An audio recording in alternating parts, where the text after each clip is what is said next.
জাহাঙ্গীরনগর বিশ্ববিদ্যালয় কেন্দ্রীয় শিক্ষার্থী সংসদ জাকসু নির্বাচনের ফল ঘোষণার পর ইশতেহার অনুযায়ী কাজ করার প্রতিশ্রুতি দিচ্ছেন বিজয়ীরা, আর তাদের সহযোগিতার আশ্বাস দিচ্ছেন হেরে যাওয়া প্রার্থীরা। তাদের আশা, সবাইকে সাথে নিয়ে একটি সুন্দর জাহাঙ্গীরনগর গড়ে তুলবে জাকসুর নবনির্বাচিত কমিটি। রায়ান বিন আমিনের তথ্য ছবিতে প্রতিবেদন।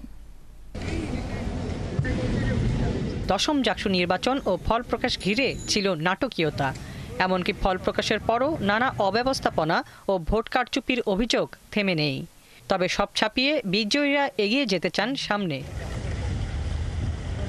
নিজেদের দেয়া ইশতেহার বাস্তবায়নের পাশাপাশি শিক্ষার্থীদের সমস্যা এবং নিরাপত্তা ইস্যুতে কাজ করতে চান তারা। চাইছেন সবার সহযোগিতা।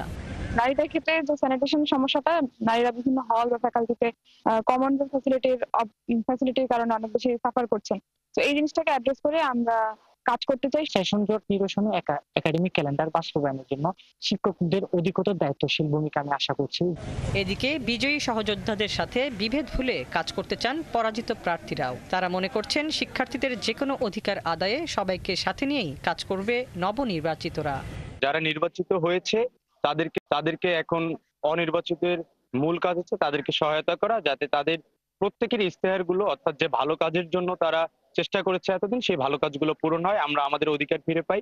টিআরএশিপ চালু করা, শিক্ষক মূল্যায়ন চালু করা থেকে শুরু করে থিসিস বা যে কোনো ধরনের মান উন্নয়নের জন্য সিজির যে রিকোয়ারমেন্টটা কমিয়ে আনা, এই ধরনের কাজগুলো আমরা আশা করি আমাদের কার্যকরী পরিষদে জাকসুতে আসা মেম্বাররা বাস্তবায়ন করবেন।